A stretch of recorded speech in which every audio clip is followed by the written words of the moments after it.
Bom dia a todos. Infelizmente, eu não tenho uma onça aqui para manter todo mundo atento, mas vamos tentar fazer o possível aqui. Bom, primeiro eu queria começar agradecendo à Fundação Grupo Boticário por trazer o Sebuc, o nono Sebuc, para a minha cidade, para Florianópolis.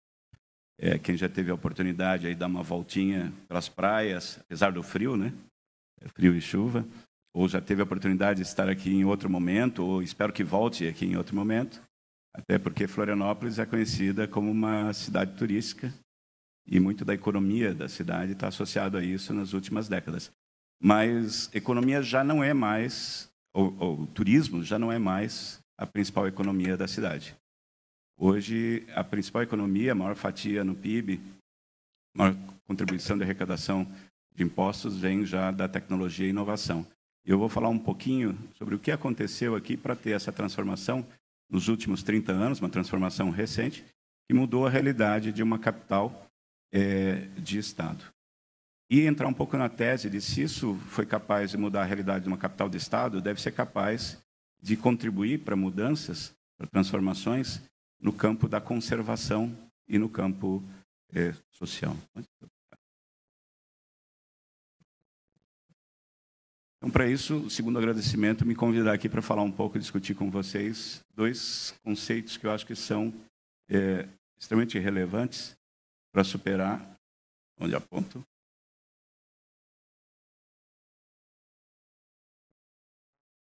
para onde eu aponto isso? Falar de tecnologia, ela sempre se revolta contra a gente.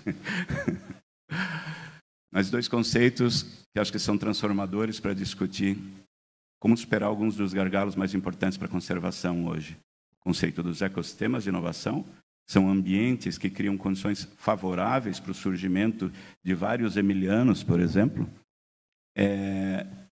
e o conceito de criação de valor compartilhado ou de negócios de impacto, que vocês devem ter ouvido bastante aqui, ou em outros eventos ultimamente, e que se refere a negócios que geram, além do resultado econômico, resultados ambientais ou resultados sociais.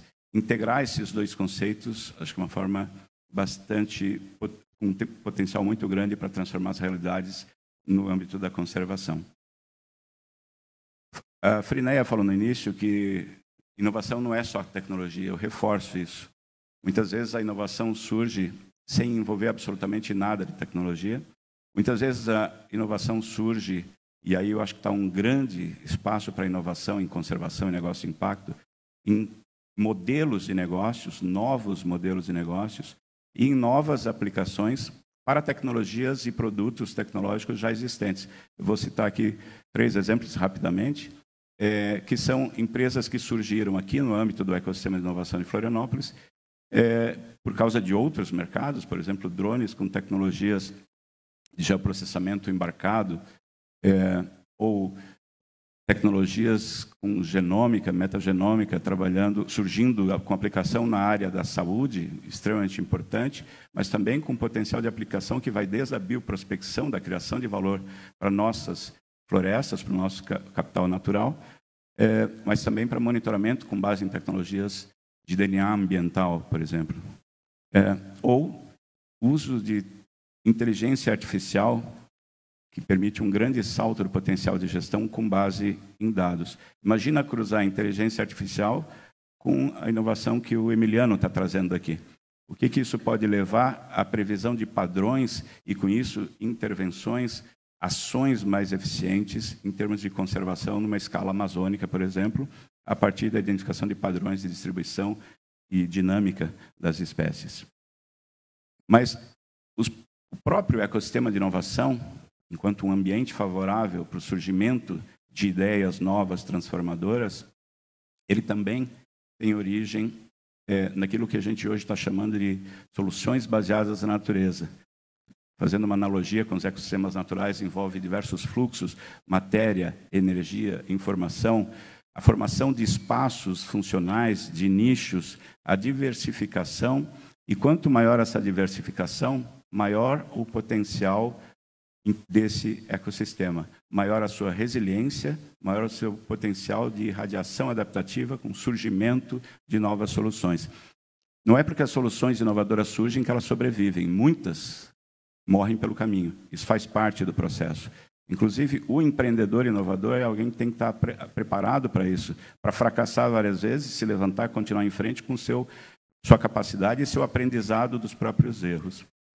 Mas não é à toa que um dos caras que tem influenciado nos últimos anos a compreensão de como funciona um ecossistema de inovação é esse cara aqui, o Wilson, que muitos biólogos conhecem, se não conhecem, deveriam conhecer, né?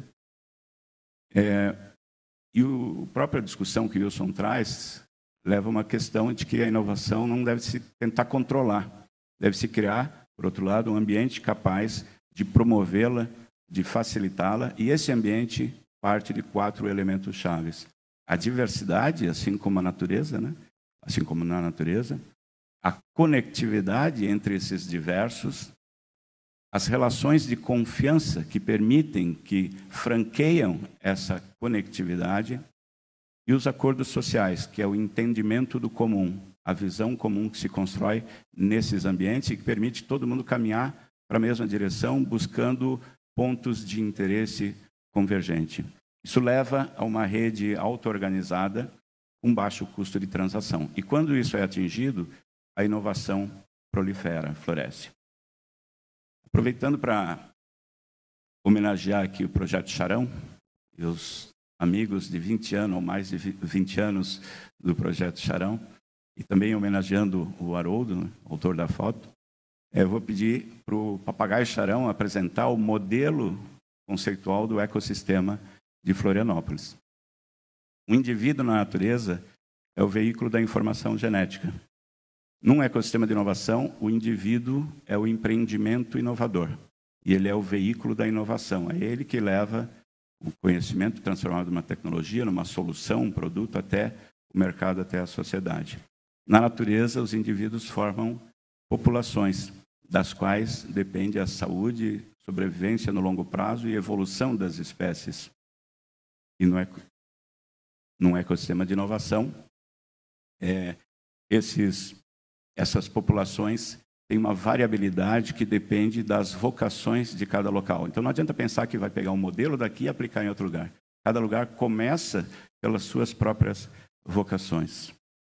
As espécies interagem com outras, formando comunidades, como, por exemplo, outras empresas que ajudam a puxar a própria inovação, criando oportunidades, criando demandas, ajudando a desenvolver a inovação que chega depois da sociedade ao mercado. As instituições de ciência e tecnologia, de onde sai o conhecimento, saem os talentos que vão empreender ou desenvolver soluções. As organizações, e aqui, no caso, trazendo para o contexto da conservação da natureza, dos negócios de impacto, aqui um papel fundamental, porque essas organizações significam capilaridade, a possibilidade de levar essas novas soluções até a base da sociedade, das comunidades, mas também significam o caminho inverso, o entendimento das demandas, das necessidades, trazendo isso como puxando a inovação a partir dessas demandas. E também essas organizações acumulam conhecimento, que trazem um novo conhecimento, além do conhecimento acadêmico, fundamental, o conhecimento de base da prática, de base das próprias comunidades, fundamental para a inovação nesse campo da conservação. E o governo, que pode pavimentar caminhos por políticas públicas, regulações, para facilitar ou dificultar o caminho da inovação. As espécies precisam de recursos para sobreviver. E os recursos chaves para o empreendimento inovador são o próprio conhecimento, os talentos empreendedores, as pessoas, o mercado, isso precisa depois sobreviver, e o capital que dá a sustentação, a alavancagem para a evolução desse empreendimento. Esses recursos são disponibilizados em habitats, podem ser representados aqui por parques de inovação, polos de inovação, ou incubadoras, aceleradoras, ou ambientes virtuais, redes virtuais, ou até ambientes informais. Imagina o Emiliano, depois que estiver aqui, sentando num happy hour e conhecendo alguém de uma empresa de inteligência artificial, por exemplo, o que pode sair daí. Então, essa massa crítica que se forma entre os diversos atores é fundamental para criar esse ambiente favorável à inovação. Mas tudo isso pode ser facilitado ou restringido por fatores locais, e aí destacaria a própria qualidade de vida, a infraestrutura, que pode facilitar mais ou menos, questões regulatórias e, principalmente, o mindset, a forma de ver a própria inovação, o modelo mental. E sujeito a fatores externos, que nem o próprio ecossistema de inovação tem ingerência, mas que tem que se sujeitar, que tem que lidar com a realidade e buscar os caminhos para tratar com essa realidade. Olhando para a trajetória de cada empreendimento inovador, especificamente, normalmente ele surge num ambiente de conhecimento, lá no início da curva. Lá. Até que um talento tem um insight de alguma ideia que pode chegar a ser uma nova solução para resolver um problema, uma demanda da sociedade e do mercado. Aí ele tem essa outra barriga ali de desenvolvimento do seu produto, não basta ter a ideia, tem que levar isso na forma de desenvolvimento de uma solução efetiva. E desenvolvimento do modelo de negócio, como é que ele viabiliza essa solução para ela chegar, do seu empreendimento. Ali está o primeiro grande vale da morte. A maioria dos empreendimentos inovadores corre o risco de morrer aqui. Depois ele tem uma curva enorme, uma ladeira enorme, que ele tem que ter energia para subir até se consolidar. Quem pode ajudá-lo a subir, ou puxar essa inovação, pode ser o mercado. Ele tem que entender lá na frente quem é esse potencial mercado. Esse mercado pode começar... São vários perfis de mercados, e isso tem que estar claro, porque perfis diferentes para cada momento diferente desse empreendimento. Inclusive, começando por aqueles que correm risco juntos, early adopters, que ajudam a desenvolver o próprio produto antes de estar pronto ainda. E por aí vai, outros perfis até se consolidar.